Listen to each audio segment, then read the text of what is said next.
Thank you all very, very much, and thank you, Lisa. Lisa was one of the unsung heroes of the 1994 campaign. She was the executive director of GOPAC, and we were sent out at its peak 75,000 training tapes every month. One of the people who was a state legislative candidate was a GOPAC fan and listened to all the tapes while he was campaigning, is currently the Vice President of the United States. So Lisa had a big impact, and I'm delighted to be here. I'm very glad to be here with Governor Bevin, who I think is doing an astonishing job. His reforms in Kentucky are a model for the country, and there's a great deal we will be able to, I think, take from his achievements and hopefully translate into a policy in Washington. And I could hardly come here and not mention the depth of my affection for Linda Upmeyer, the great speaker of Iowa, and somebody who has been a friend for many, many years. She was a mere child when we first started working together.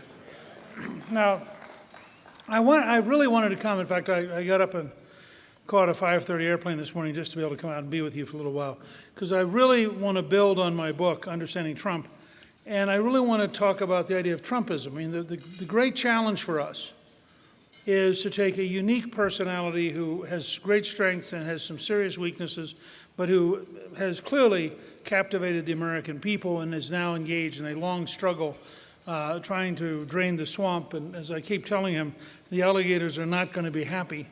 And whether you're the New York Times alligator or the Washington Post alligator, the level of conflict will continue because there are real issues at stake. These are not personality problems. There's a fundamental difference about what kind of America we should be. And so I think it's very important for the rest of us to try to understand why the American people picked him and what the heart of what he's trying to do is, and how, in fact, you can apply it at state and local levels. So I want to briefly, this will eventually lead to a fairly long paper, but for the moment I want to kind of just share an initial set of ideas. And I'd love to get, if you have a reaction to this later on, send it to Lisa, and she'll get them all together and organized for me. But I'd really love for you to think about what I'm going to say today. Make America Great Again, which is a very interesting slogan. I want you to think about this. Think of all the candidates you've known in your lifetime. When Trump announced, he did not have a hat that said Trump. He had a hat that said, Make America Great Again. Because he was the subset. The big story was making America great again. He happened to be the vehicle for making America great again. And so part of the reason I wanted to come to you is to say, I think that making America great again has to be, in many ways, a state and local challenge. You know, how do we make Kentucky great again? How do we make Iowa great again? And inside the states, how do we help Des Moines become great again, or Louisville, or the school board? And so I think we, who really like the direction that Trump's going in, have an obligation to try to apply that to understanding what does it mean for our state, for our community, for our local government. So one of the questions I'd like to ask you to think about is, what does it take to make your state or your city or county or your school board great again? Because if all 50 states gradually picked up this challenge, they collectively would make it dramatically easier for Washington, and we'd be in a very different position. And you are in a unique position. I want to come here in part to challenge each and every one of you with the following. President Trump loves getting rid of bad red tape. He loves it. It's one of the most fun things he's been able to do. Every one of you is in a position to go around your community to say to the school board, to the sheriff, to say to the city and county government, those of your state legislators, to say to the state government, what are the dumbest things the federal government's making us do? And I can tell you, because we just actually got this set up today, and they'll have to send this out later on, but there's now a destination. It's called Maganomics. You may have read the other day Mulvaney, the budget director's article on Maganomics as a replacement for economics. It's entitled Maganomics at omb.eop.gov. Now, I know there's a lot to think about, but I'll ask Alex to just put it out. But literally, they have set up a site now, so anybody who runs across a really dumb regulation, just send it to maganomics@omb.eop.gov, and then there are folks there who pick up all these ideas and start looking at making lists of things that we can keep repealing. The article came out 2 days ago, and this is the sort of stuff that is huge underlying success stories under all the noise, okay?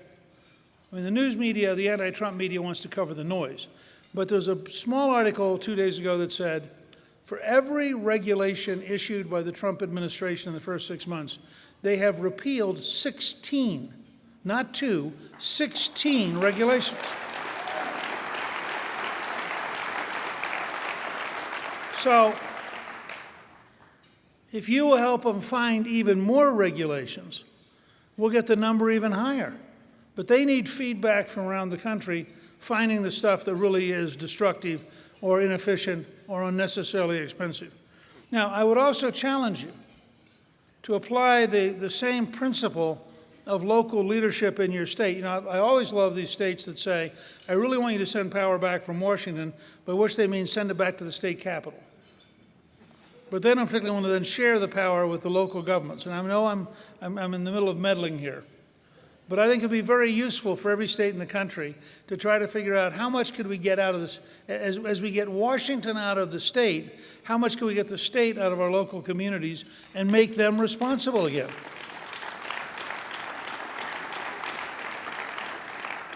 Now, I think, and I've spent a lot of time watching Trump, talking with him, trying to understand him. That's how we ended up doing the book, Understanding Trump.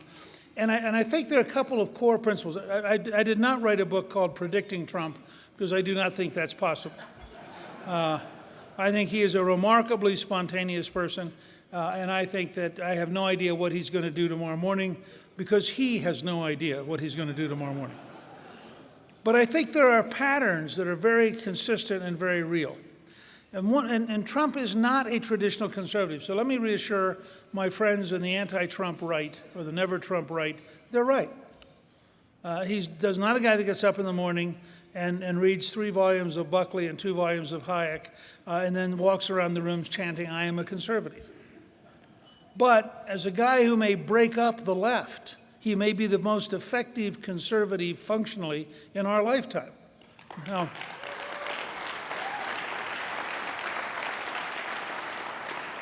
and I think of Trumpism as a 4-sided table, and I suspect that the governor will identify all 4 of these in terms of what he does in Kentucky, because I remember talking with him about this a little over a year ago at Washington Lee. We had a great conversation, and I bravely predicted at that point that Trump would be the nominee, to the shock of many people.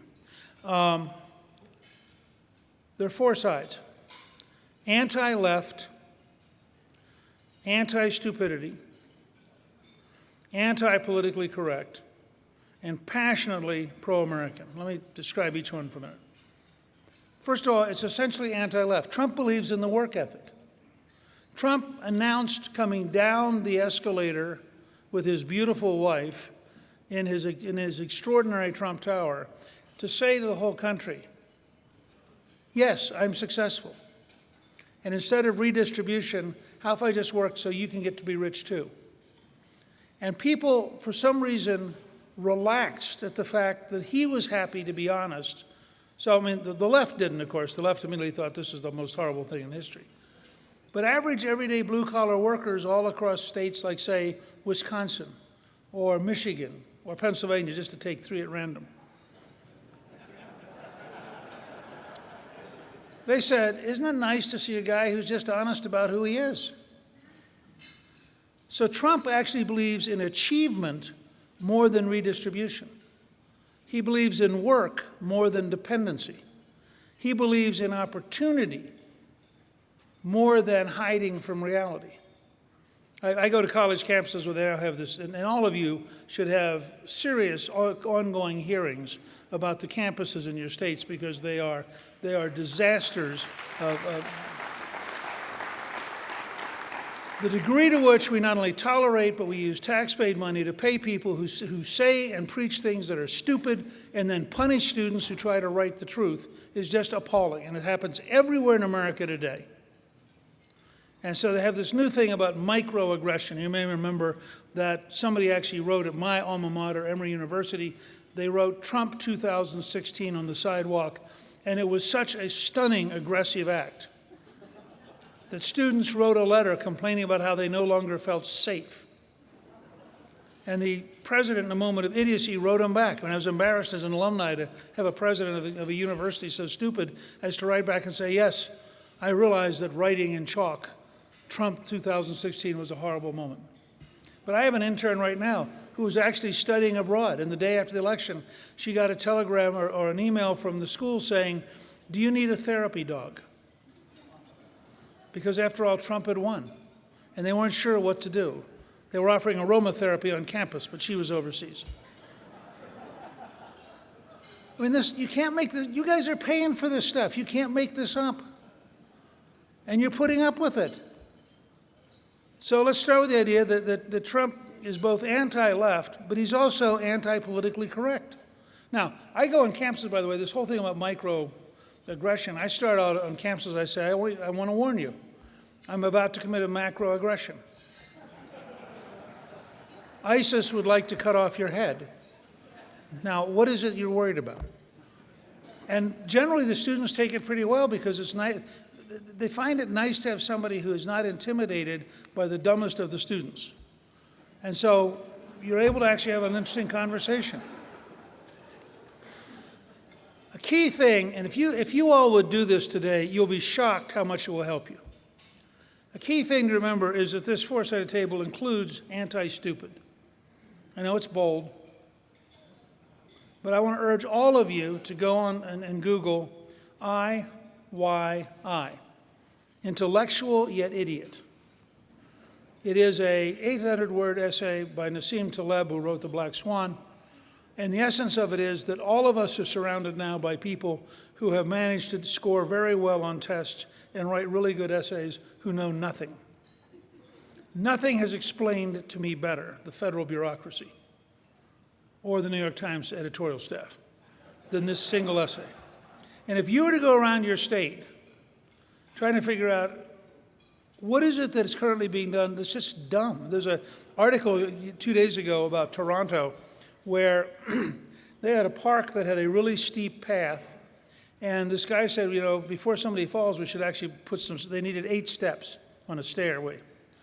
And the city said, well, that would cost between $65,000 and $150,000. So this guy went out and raised $650 from his neighbors, and over the weekend built the stairs. At which point the city, of course, wanted to sue him because he had no authorization to build on city property, and they'd already let out a contract for $65,000 to a company that was going to come and build. These are 8 stairs. Now, I'll bet you if you were to go through your city government and your county government and your state government, every one of you would find dozens of examples like that. And part of what we have to start doing is, frankly, getting rid of people too dumb to be reasonable. I mean, when you run into somebody stupid enough to spend $65,000 on a $650 project, you need to give them retraining. In fact, I've been so committed, for example, in malpractice reform, that I'm actually prepared to have a federal program to retrain lawyers if a lawyer unemployment becomes a major crisis. I mean, I think we have to be compassionate. Finally, Trump is extraordinarily deeply pro-American. And I think this is a very key part. It's part of why the left hates you. When he says, as President of the United States, my first job is to stand up for America, if you're a typical left-winger, this is horrifying. This is to imply that America is worth standing up for. And so this is a very deep cultural fight. And I think it's something that all of you can be part of. My only point is this is a flat table. You can move back and forth across these 4 values, and you can solve an astonishing number of problems, end up with more effective government, better solutions, lower costs, and do so in ways that are surprising. Another characteristic of Trump that I encourage you to pick up on is that he establishes very large goals. He then applies common sense, enormous persistence, and finding the very best people to help execute. I want to give you 2 examples. If you've not read about it, and it's in my book, but it's also his entire chapter in The Art of the Deal that Trump wrote back in the 80s. The Woolman skating rink, this is a perfect example of being anti-stupid. The women's skating rink was a city skating rink in Central Park, which in 1980 broke. Now, the reason they could tell it broke is that there was no ice. And one of the things, if you're not a liberal academic doing a 700-page study on the potential theory of whether or not ice is necessary for a skating rink, normal people look at a skating rink with no ice and know that it's pretty stupid. And for 6 years and $13 million, the New York City bureaucracy tried to fix it. And they went to a very elegant Florida company that had a stunningly sophisticated program whose only disadvantage was it didn't work. But it was really, really state-of-the-art. But there was no ice. So after 6 years, Trump, whose house looks out over the Woolman rink, got so frustrated, he began attacking Mayor Koch. And finally, after about 4 months of Trump attacking him for just being stupid, Koch said, all right, smart aleck. They had a public press conference, and Koch said, we're going to give you 6 months and $3 million. You're so smart, fix it. Now, one of the reasons I decided I was totally fascinated with Trump is in his version of the story, he says, now that I was responsible, and now that the mayor had publicly challenged me, I knew that I had to get this fixed, or I was going to be humiliated. And he then said the sentence that absolutely won my heart. He said, I realized I didn't know anything about fixing skating rinks. So he'd had all this bravado because in the back of his head, he knew he could learn. You may remember last year, somebody was asking him if he could name the key leaders of ISIS, and he said, no, but when I need to, I'll learn them. And everybody in the elite media thought that was stupid. No, that's how Trump actually operates. And so he thought to himself, and I absolutely love this story, he said, I thought to myself, who does skating rinks? And I thought, Canadians. Now you can imagine, I mean, if you're a Harvard PhD, this is a horrifying process. I mean, using general knowledge and common sense. So he then said, find out who builds the National Hockey League's skating rinks. They found the company that built most of them. They flew in. They looked at the skating rink, and they came over to see him, and they said, you know, this is so stupid, it's embarrassing.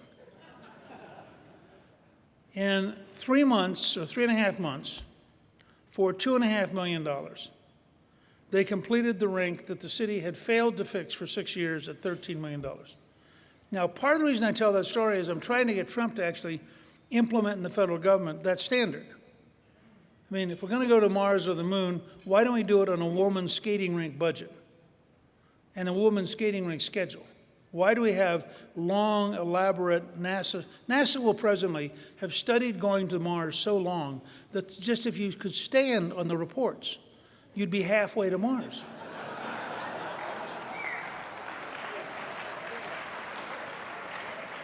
And all of you know this happens in your state. This is the whole point about bringing Trumpism to the state level. Every state has characteristics as stupid as the New York City bureaucracy. So, the other example, which was really very telling to me, I watched him look for the right person to lead the Veterans Administration. The Veterans Administration was the most troubled single agency Trump took over. And I had a candidate who's a bright, bright young guy that Trump thought didn't have the management skill. Other people had candidates. I watched him for like 6 weeks refuse to take anybody he thought couldn't handle the scale of change. Finally, Toby Cosgrove, the head of the Cleveland Clinic, came in, and Trump asked him if he would do it. And Cosgrove went home and talked to his wife and called and said, no, I can't do it. And he said, all right, I'm sick of messing around with this thing. You get 4 of your friends who run equally big institutions like Johns Hopkins, Mayo. The 5 of you are now my committee. Get me the right person. And they came back 3 days later and said, the truth is, Dr. Shulkin, who's the deputy head of the VA, knows the most about it, has enormous prestige as a medical doctor, has great integrity, and is committed to reform. So he then promoted Shulkin.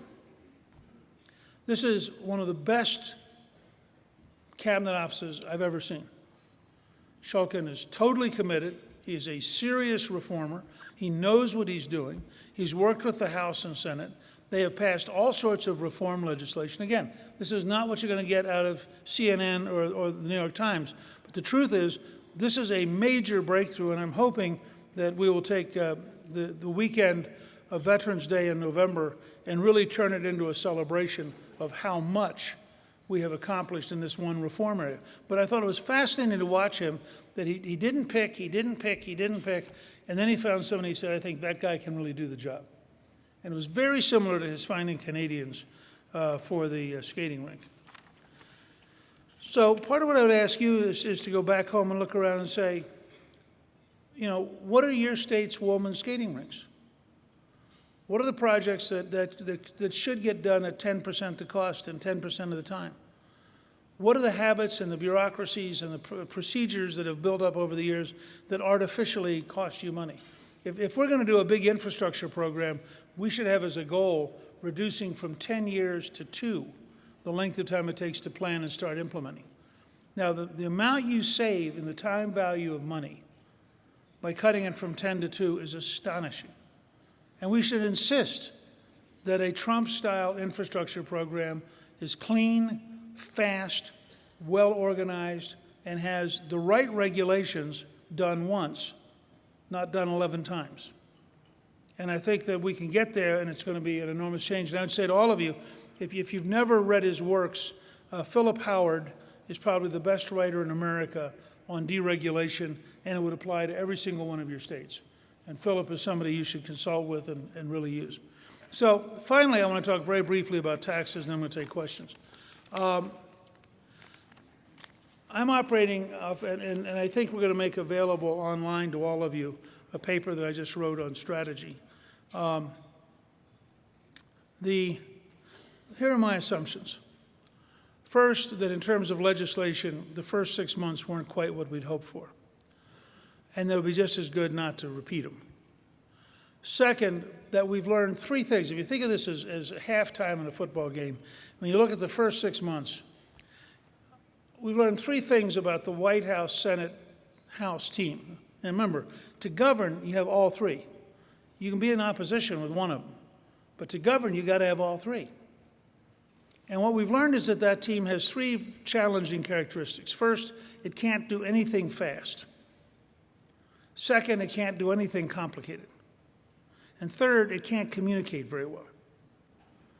And the challenge for us as we think about the next 6 months is to understand we need to design a game plan that fits the team we have, not a game plan for the team we wish we had.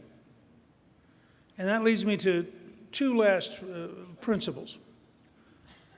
We have to have very dramatic economic growth starting in the first quarter of next year, or we are going to get killed in the election.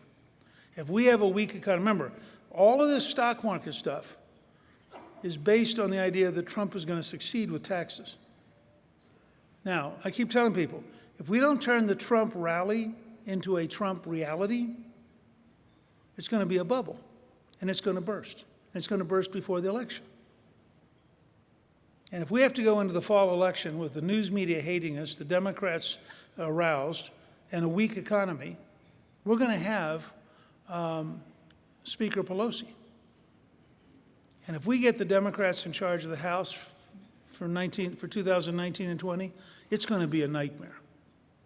So I think there's an immense amount riding on the next few months. And my proposal is very simple. We need a tax cut. It'd be nice to get tax reform, but I don't think you can get very much tax reform and get it done by Thanksgiving. The tax cut has to be signed by Thanksgiving. It has to be retroactive to January 1st to get a big enough punch so that we can actually be in a position to have the economy really rolling along in the first and second quarter. I think it has to be simple enough to be explainable. So I would look for something like a 15% corporate rate combined with a pass-through to small business, and I would have a fairly substantial middle-class tax cut, probably deductions, but it could be a marginal rate, and I would have repatriation of money that's locked up overseas. And frankly, I wouldn't go any further. You get those three things, and you're in good shape. There is one key to this I need your help with, and I need you to apply back home. I am opposed to revenue-neutral tax bills. A revenue-neutral tax bill is a liberal device to guarantee that you have to raise taxes in order to cut taxes. I am in favor of a deficit-neutral tax cut, because a deficit-neutral tax cut lets you use savings from reforming government. It lets you use savings from, for example, reforming welfare and having able-bodied people work. It lets you, and this is, when we did the tax cut of 1997, the capital gains cut was the largest in history. The first 10 years, it paid for itself by just the sheer momentum of how much more activity there was. But to meet the second 10-year threshold in the Senate, we actually ended up using the welfare reform savings that were so enormous that they paid for the entire tax bill.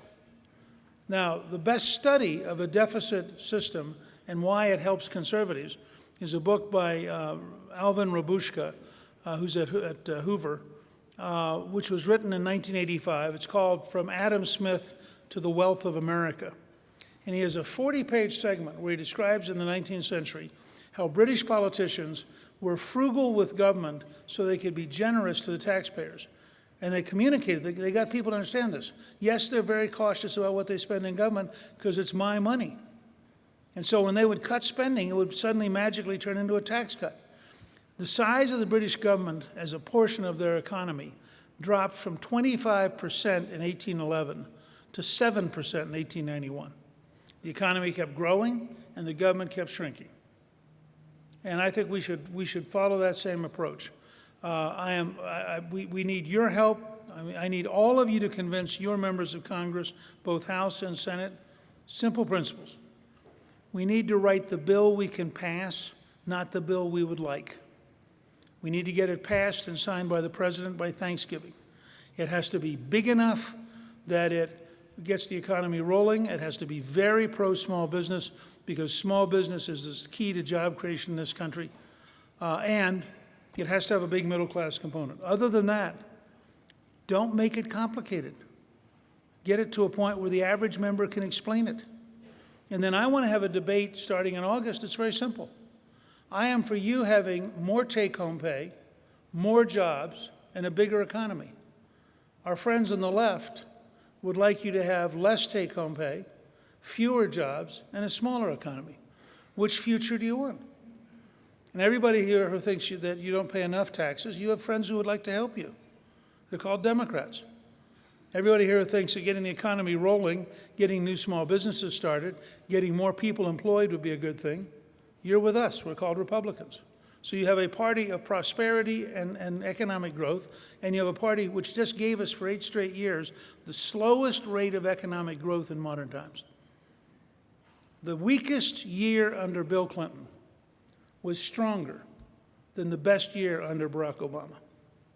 That's how big the collapse was.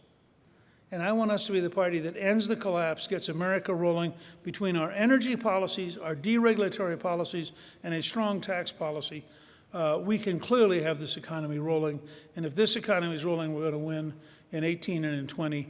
And we're really going to finish the job of ending the Roosevelt coalition and move America back towards a more traditional country of very strong free enterprise, very strong local government, and very limited federal government. So I think that's what's at stake. I have a few minutes left. If we could take some questions, I think that we're going to try to.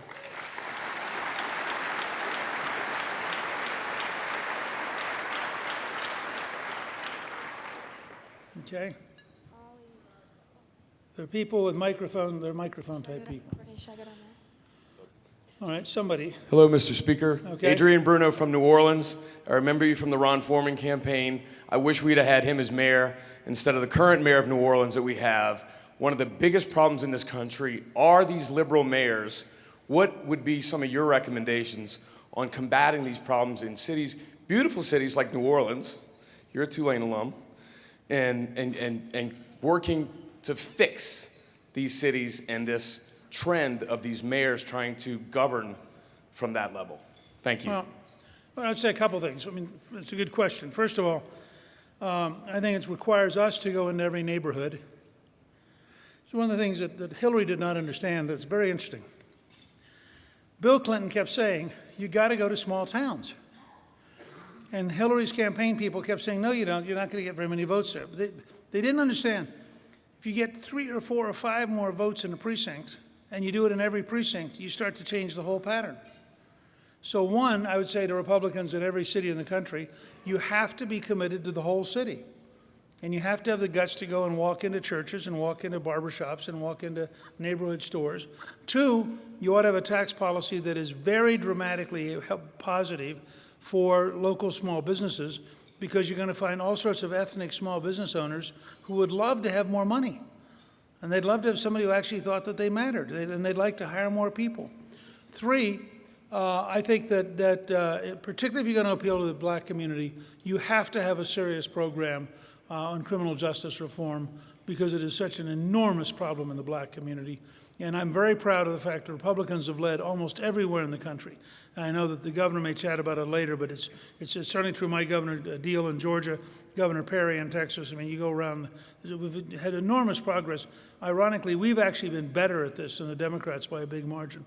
And then finally, I think we should be more aggressive in picking a fight over sanctuary cities, because of the following formula.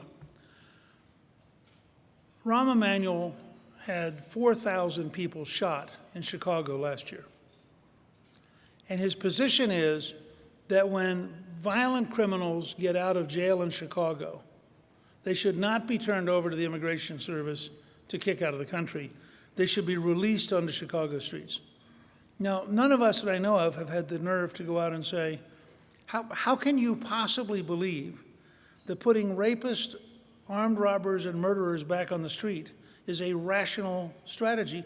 And none of us go to Southside Chicago, where people are getting shot every week, and say, what would it be worth to you to not have people shot? What if you had a year with nobody shot in your neighborhood? What would that be worth to you? And I really do think, I mean, if you just look at the logic of it, the sanctuary city model is insane. It's a model that says, please make sure I get to keep all the violent criminals here in my city, even though they're illegal and should be deported. Now, you have to be a hardcore liberal, preferably living in a gated community, to believe this. Mr. Speaker, J. Lawrence, Arizona. You make it sound so simple. It was great. Why don't they do it? The reduction of taxes, the things you suggest, it's simple. Why don't they do it? They might. I mean, I'm here today because I think if all of you decide, you have enough people here that if you put out press releases and you go on local talk radio and you write your members of Congress, you're a pretty big bow wave of saying, we want tax cuts now. But what happens is, and you see this in your own state government, what happens is, and this is part of why Taleb wrote his article, An Intellectual Yet Idiot, you get further and further away from reality. So you now have people sitting in big office buildings on Capitol Hill who have spent years studying the tax code. And they stay up late at night and they have word processors and they have iPads and they can rewrite things and they can make it elegant and they can talk to the other 4 people who understand what they just wrote. And the 5 of them can get together over a drink and say, isn't this stunningly elegant? And the only problem with it is it's stupid. It is elegantly stupid. Okay? When we did welfare reform, which still remains the largest social conservative reform in modern times, we actually brought in the governors. We had Governor Engler and Governor Thompson and Governor Leavitt and Governor Allen, and we actually sat in a room, and they brought their welfare directors. The one thing I'm encouraged by the way, is that the person who's in charge of Medicaid was actually the Medicaid director in Indiana for both Mitch Daniel and for Governor Pence. And so she actually knows something about Medicaid, which is such a huge change from the policy wonks we normally assign, who know nothing about what they're doing, but know an enormous amount about how to describe the policy that in theory could work if only it worked. Okay, so I had the federal staff furious at me because I brought in all these people whose only virtue was they actually knew how to run a welfare system. And here are people who spent 10, 15 years of their life going to seminars and studying and getting a PhD and writing books, and they had a perfectly elegant model of welfare reform whose only disadvantage was it wouldn't work. And I sided with the governors, and it became the most successful reform we've had. So what you've got now is this huge bow wave, okay? Leaders get up in the morning and they say, I think I will give a speech today on tax reform, and I will outline a stunningly brilliant tax reform proposal, which my brilliant staff has put together and my brilliant speechwriter has written up, and I'm now going to give it. And of course, all of their immediate staff goes, what a great speech. I mean, you were so good today, I can't believe how good you were. And they go, I thought so too. And then out in the rest of the country, people are going, what does that mean? I mean, I challenge you to go home and stand at a Walmart or a Costco and say to 10 people, how strongly do you feel about tax reform? And then say to the next 10 people, how would you feel about a tax cut? Watch the difference in the temperature. People get tax cuts. It means more for me. And let's be honest, as conservatives, it's okay. You're allowed to care about you. Now, if you're a liberal, you're not allowed to care about you, particularly if you have tenure and you don't have to care about you because you're already totally taken care of by somebody else. So you can be truly generous in your philanthropic approach to living off the taxpayer while you indicate that you don't care about you as long as no one takes it away from you. But as a conservative,